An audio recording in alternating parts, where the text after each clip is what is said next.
मारे दुल्हन के मस्तक फटा जा रहा है। इन दुष्ट राक्षसों ने तो गुफा का द्वार भी बंद कर दिया। अब मृत्यु निश्चित है भाई, ये राक्षस अब हमें नहीं छोड़ेंगे। अरे मित्र, इतने निराश क्यों होते हो? मृत्यु के मुख में पहुंचने के पश्चात क्या अब भी तुम्हें जीवित रहने की आशा है? जब भगवान के नाम का स्मरण करते हो तो उस पर विश्वास करना भी सीखो। जब विश्वास नहीं है तो केवल मुंह से जाप करते रहने से कोई लाभ नहीं है। जब तुम उसे अपना मानोगे तभी वो तुम्हारी पुकार सुनेगा।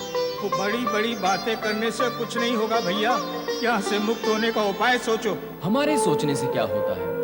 जो होता है भगवान का सोचा हुआ ही होता है। वे हमारे विषय में अनुकूल सोचें, इसके लिए हमें उनके नाम का स्मरण करना होगा, उन्हें पुकारना होगा। तुम जैसा कहोगे वैसा ही करेंगे भैया। हम वैसा ही करेंगे भैया।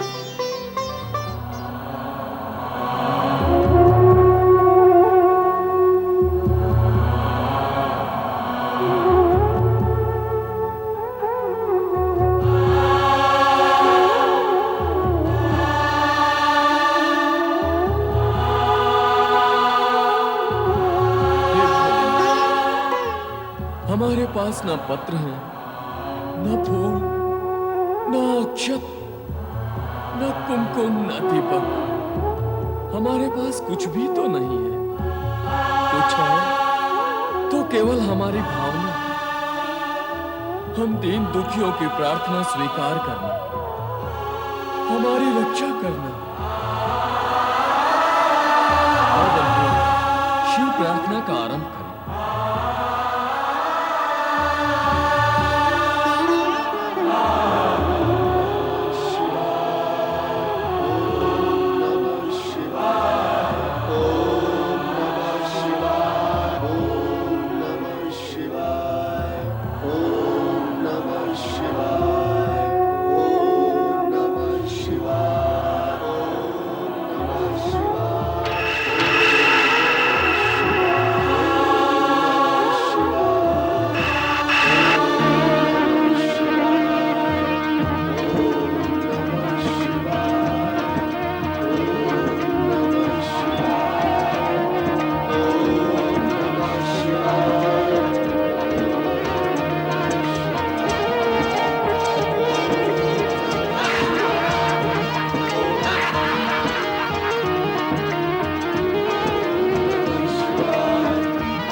कंठावरणीय नाग भगवान शिव का संदेश लेकर ही तो आए हैं। क्या संदेश लाए हैं ये नाग भगवान का?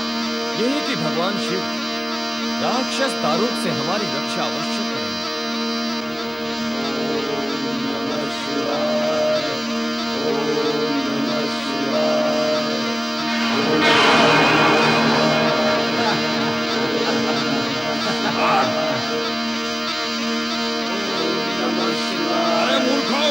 मृत्यु के मुख में पहुंचकर भी तुम लोग अभी तक उस शिव का नाम नहीं भूले।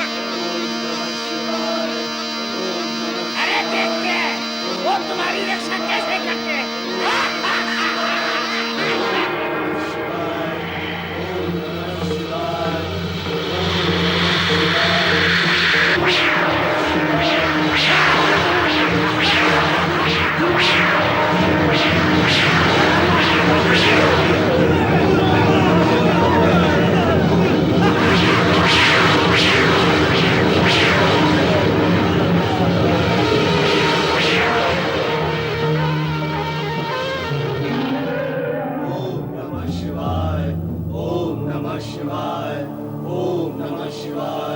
अब कहो मित्रों, भगवान शिव ने हमारी पुकार सुन ली ना?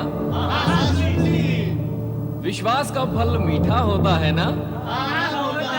तो फिर बोलो एक साथ, ओम नमः शिवाय। महाबली दारुक, महाबली दारुक, दारुक दादा हमारी रक्षा करो। शीघ्र आओ दैत्यराज, कहाँ हो तुम?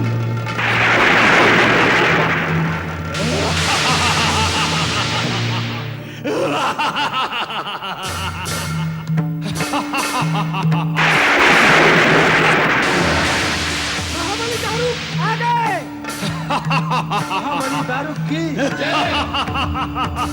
कहो मुझे क्यों बुलाया है? देखो क्या दशा हो गई है हमारी। किसने बनाई है तुम्हारी ये दुर्दशा? गुफा के सर्पों ने।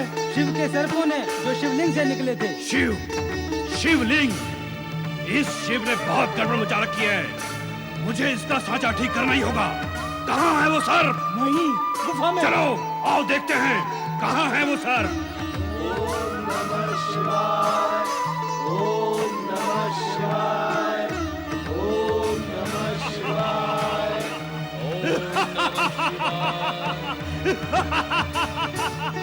क्या हुआ?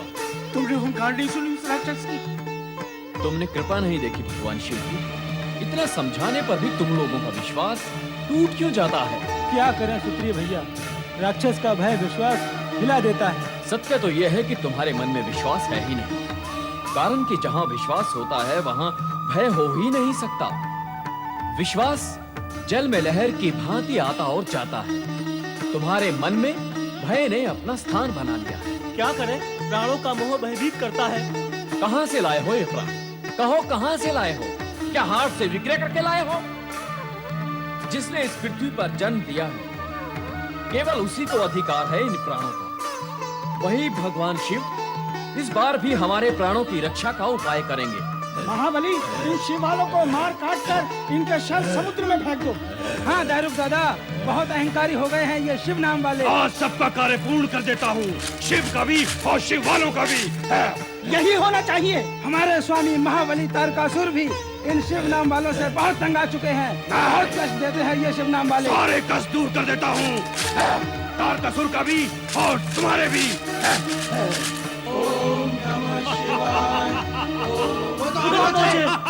आने दो, भगवान शिव हमारी रक्षा करेंगे, किंतु वे रक्षा तब करेंगे जब हम मन में विश्वास के साथ उनकी शरण में जाएंगे। हम सब शरणागत हैं। तो आराधना करो शिव की, वे हमारी रक्षा करेंगे।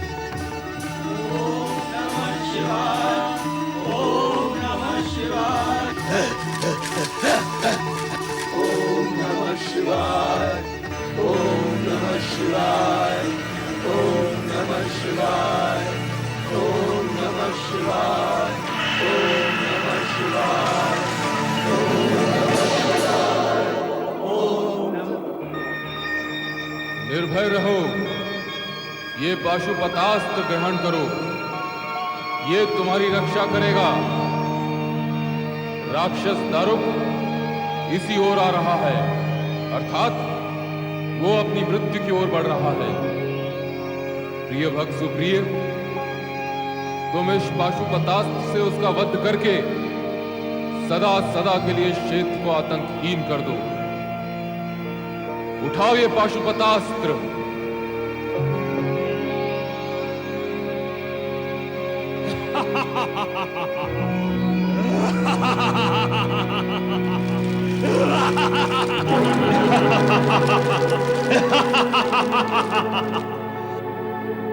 तारकासुर के सेनापति को तुमने भगा दिया, परंतु दारू को नहीं भगा पाओगे। दारू को मैं तुम्हारा सर्वनाश कर दूंगा। ओम नमः शिवाय।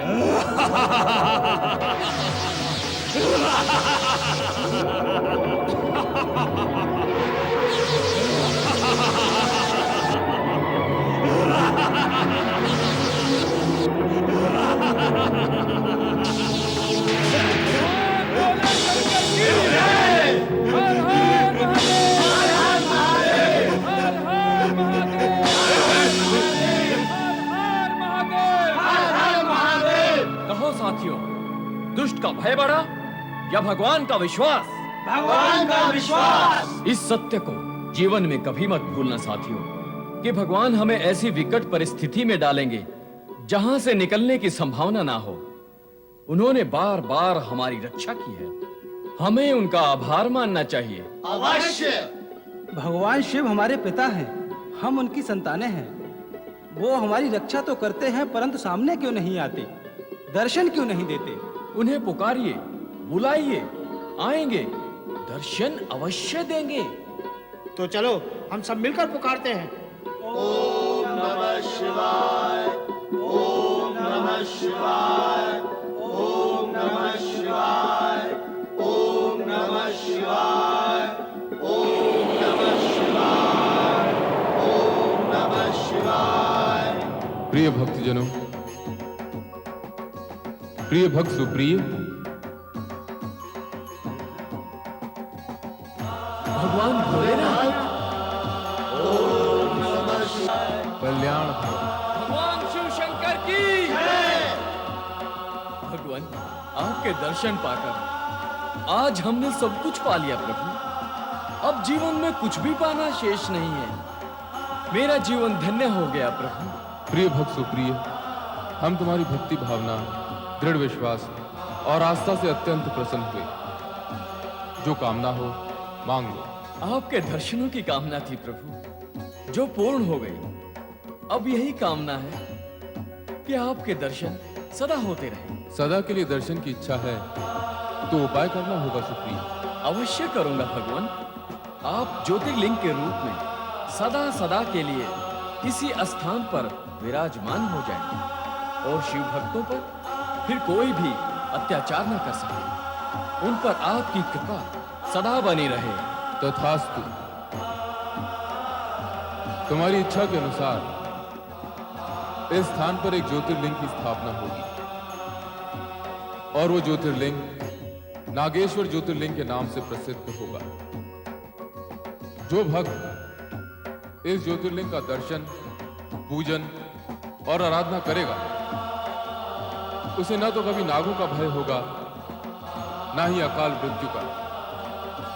कल्याण भव।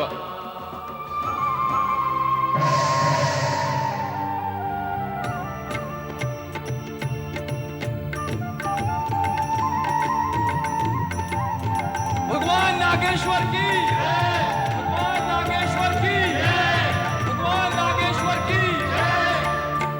शिव के भक्त जनों ने पुकारा जब संकट पड़ने पड़े। शिव के भक्त जनों ने पुकारा जब संकट पड़ने पड़े। तब तब ज्योतिर्लिंग में पधारे अजर अमर शिव शंकर। अजर अमर शिव शंकर, अजर अमर शिव शंकर, अजर अमर शिव शंकर, अजर अमर शिव शंकर, अजर अमर शिव शंकर, अजर अमर शिव शंकर, अजर अमर शिव शंकर, अजर अमर शिव शंकर।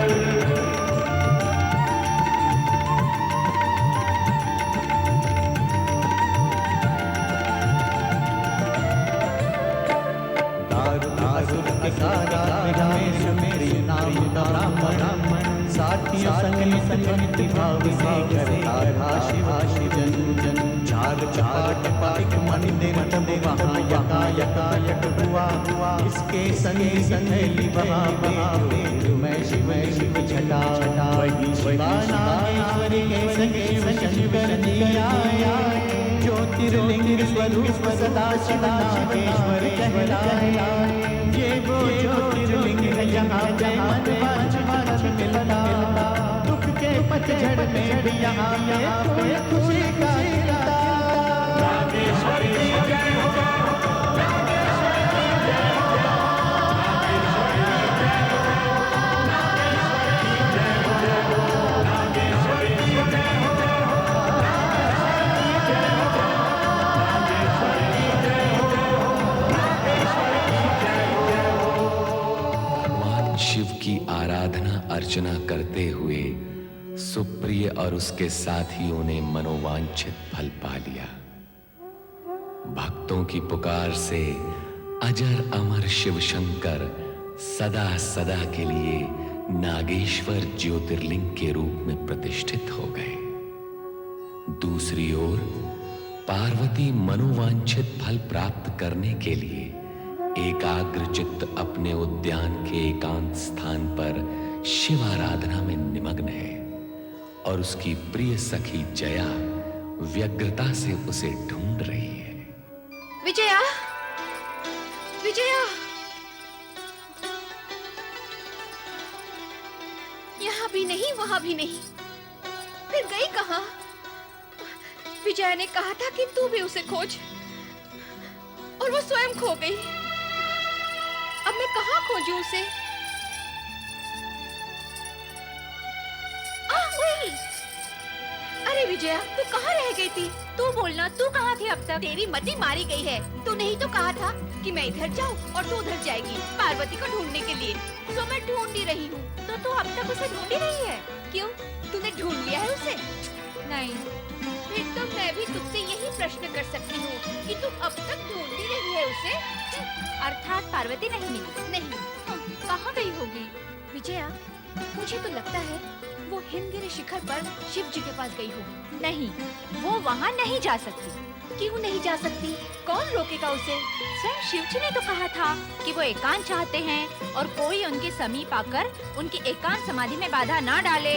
हाँ, कहा था। पर क्या पार्वती शिव जी की बात मानेगी? जया, वो शिव जी के अतिरिक्त और किसी की बात नहीं मानेगी। अरे, तू बोलती ही जाती है। हम तो आए थे यहाँ पार्वती को ढूंढने के लिए। इसमें मानने या ना मानने की बात कहाँ से आती है?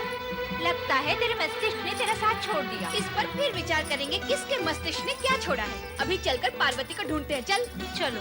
ओम नमः शिवाय। कहाँ चली गई? पता नहीं।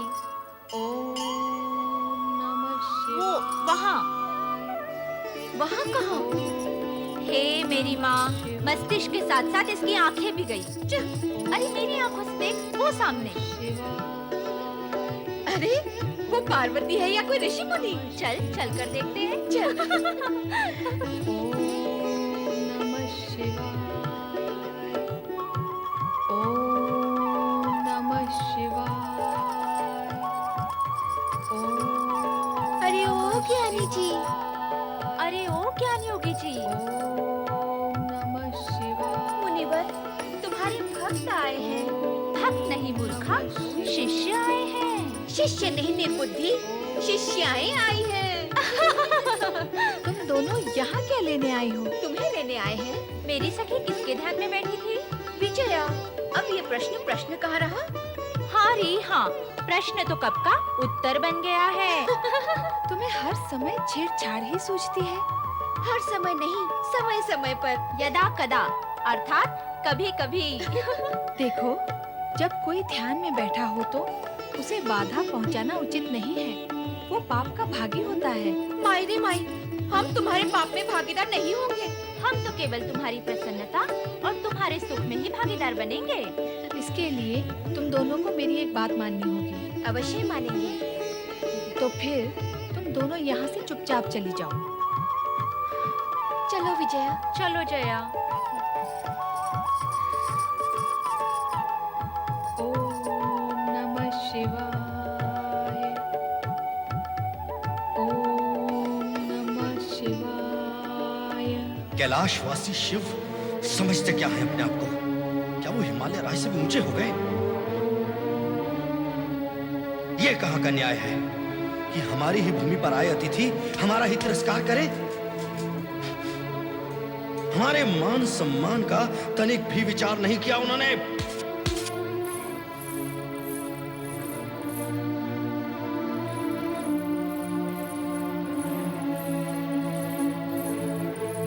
पुत्र मेना, इसमें इतना उत्तेजित होने का क्या कारण है? माँ है।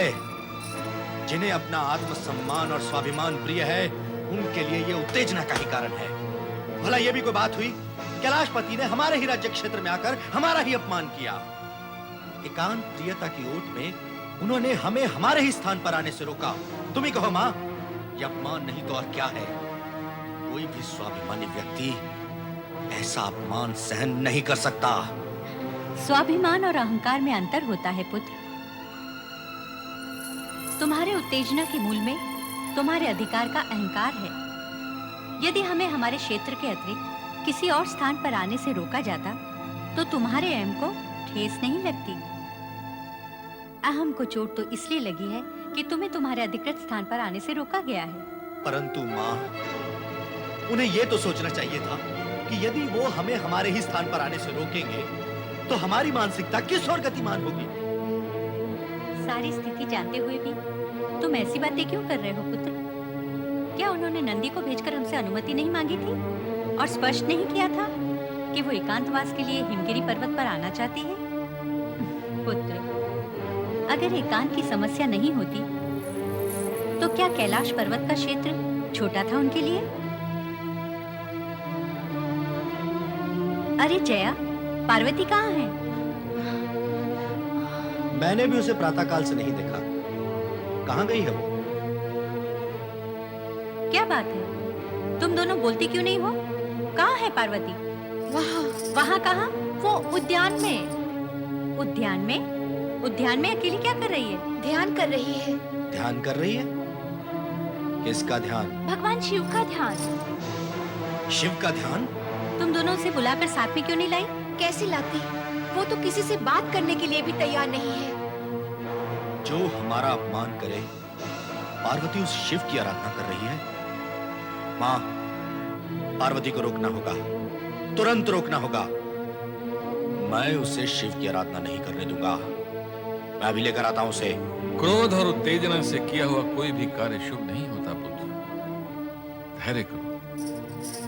किंतु पिताश्री, जिस शिव ने हमारा अपमान किया, पार्वती उसी की आराधना कर रही है। क्या ये उचित है? अपने माता पिता के समक्ष उचित और अनुचित का प्रश्न करना क्या संतान के लिए उचित है? और तुम्हारा ये मान लेना कि शिव ने हमारा अपमान किया है, क्या ये उचित है? किसी की आराधना में विघ्न डालना भी क्या उचित है? उत्तर दो पुत्र।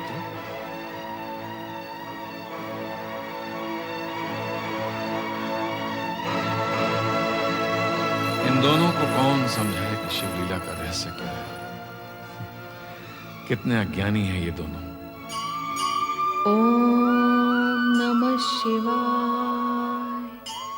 ओम नमः शिवाय।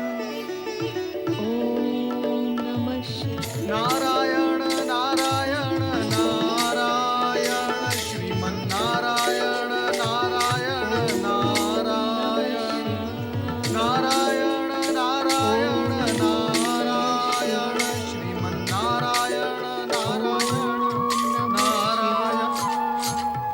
ओम नमः शिवाय। देवर्षि,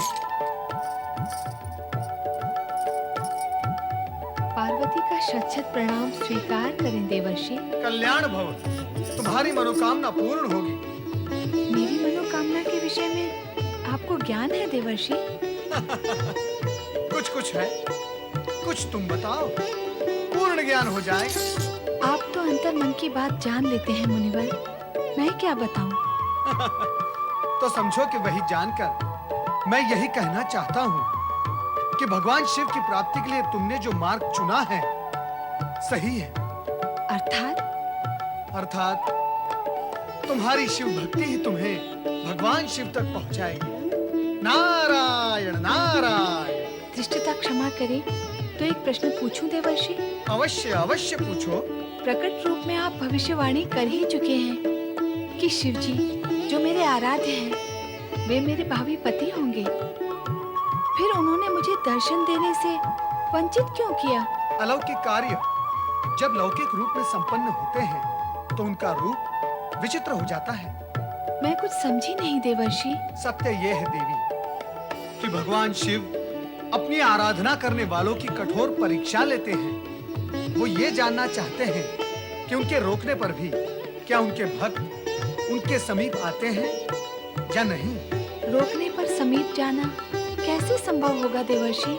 यही तो परीक्षा का सबसे कठिन स्थल और मोड़ है। भक्त को यहाँ धैर्य और विवेक से काम लेना चाहिए। देवी, तुम्हें निराश होने की आवश्यकता नहीं। तुम्हारा भविष्य तो उज्जवल ही उज्जवल है। कृपया ये तो बताइए कि अब मुझे क्या करना चाहिए? उत्साह और भक्ति के साथ आगे बढ़ना चाहिए। पर कैसे? भगवान शिव के समाधि स्थल पर पहुंचकर उन्हें रिझाने तथा अपनी ओर ध्यान देने के लिए प्रेरित करके। भगवान शिव रुष्ट हो गए तो? नहीं, वे रुष्ट नहीं होंगे। तदुपरांत उनकी तुम पर कृपा दृष्टि होगी। फिर तो मैं अवश्य जाऊंगी। मुझे आशीर्वाद दें देवर्षि। कल्याण भव। नारायण नारायण। ओम नमः शिवाय।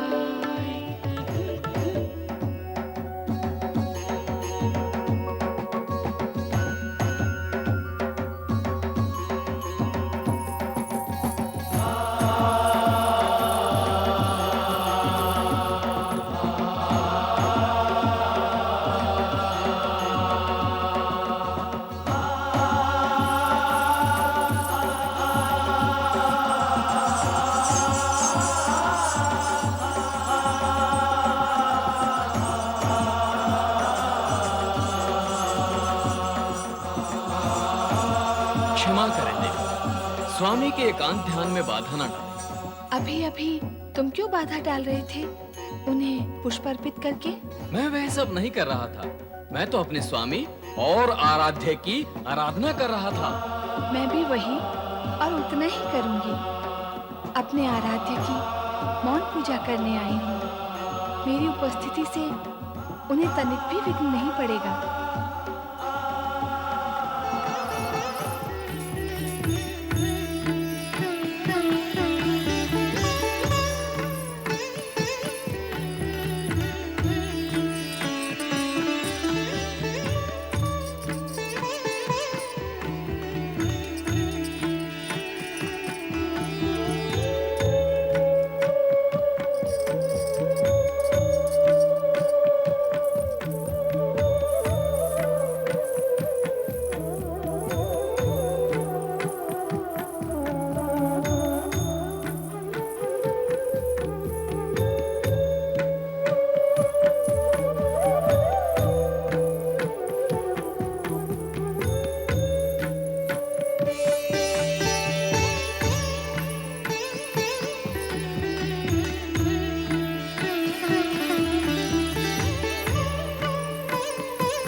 मेरे आराध्य, आप तो अंतर्यामी हैं। आप मेरे मन की भावना और भविष्य दोनों का ज्ञान रखते हैं। मुझे पूर्ण विश्वास है कि आप मेरी मनोकामना अवश्य पूरी करेंगे।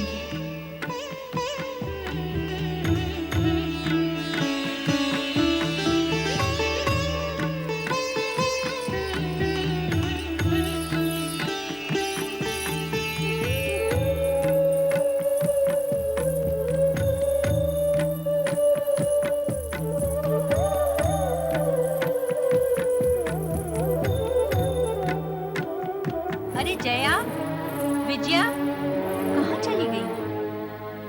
क्या हुआ माँ? पुत्र, ये जया विजया कहाँ चली गई? कहीं देखा है तुमने उन्हें? यही कहीं होंगी। वो देखो, वो रही। जी महारानी जी। कहाँ थी तुम दोनों? और पार्वती कहाँ है? प्रातः काल से मैंने उसे देखा भी नहीं है। बैठी होगी वहीं उद्यान में, ध्यान लगाए। अर्थात तुम्हें भी ज्ञात नहीं कि पार्वती कहाँ है इस समय? ज्ञात कैसे होगा माँ? इन दिनों उसका कोई एक स्थान तो है नहीं। दिन भर यहाँ से वहाँ से यहाँ भटकती रहती है वो। जया, तुमने देखा है पार्वती को? नहीं, मैंने नहीं देखा।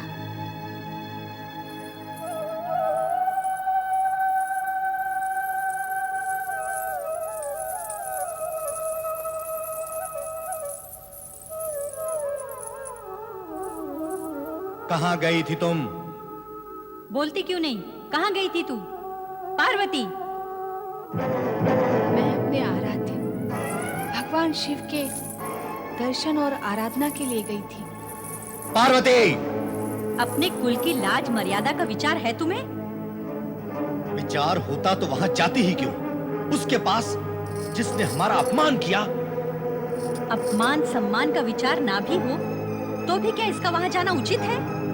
उस भस्म से लिपटे कैलाशपति और योगी के पास। भैया, मैं आपसे विनती करती हूँ कि आप उनके सम्मान में कुछ न कहें।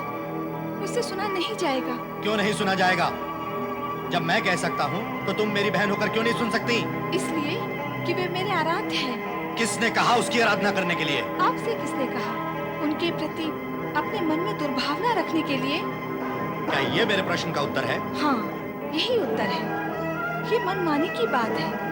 जिसके लिए मन माने वही आराध्य, न माने तो घृणा का पात्र। जिस आधार पर आप उनका अपमान करते हैं, उसी मन बुद्धि के आधार पर मैं उनकी आराधना करती हूँ। तुम बुद्धि से नहीं, मन और भावनाओं से कार्य कर रही हो पार्वती। जीवन के निर्णय भावनाओं के आधार पर नहीं होते। भैया, मैं आपसे पुनः प्रार्थना करती हूँ कि आप मेरी शिव आराधना में बाधक न हो, अन्यथा परिणाम शुभ नहीं होंगे।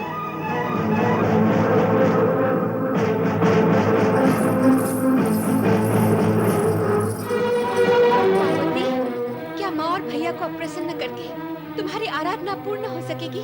सभी ओर से विचार कर लो पार्वती, मार्ग में अनेक बाधाएं हैं। मैंने पूर्ण विचार कर लिया है। मैं मार्ग की सभी बाधाओं को एक ओर करके अपने आराध्य तक पहुंच जाऊंगी।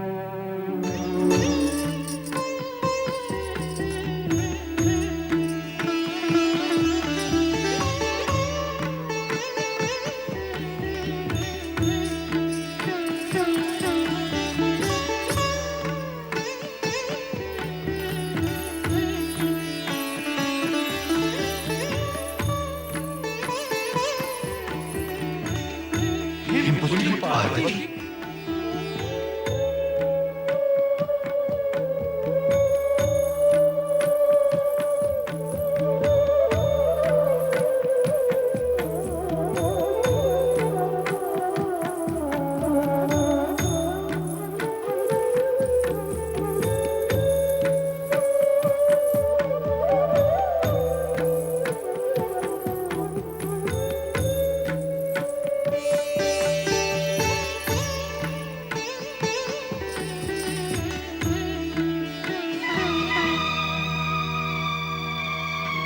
हिमपुत्री पार्वती नित्य ही शिवाराधना के लिए यहाँ आती हैं और मन ही मन पूजा अर्चना करके वापस चली जाती हैं।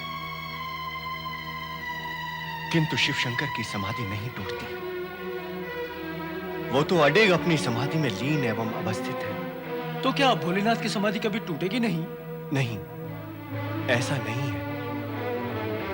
किंतु ये ज्ञात नहीं है कि ये समाधि कब तक टूटेगी। मेरा विचार है इस विषय में ब्रह्मा जी कुछ बता सकेंगे। हाँ, हमें उन्हीं के पास चलना होगा। देवराज इंद्र तथा देवगण हिम शिखर पर पार्वती की निरुत्तर शिवाराधना को देखकर चिंतित थे। उनका मन आशंकित था कि भगवान शिव पार्वती की आराधना स्वीकार करेंगे अथवा नहीं। यदि पार्वती की उपासना भगवान शिव के मन में अनुराग उत्पन्न न कर सकी तो उनके भविष्य की स्थिति क्या होगी? क्या होगी? क्या होगी?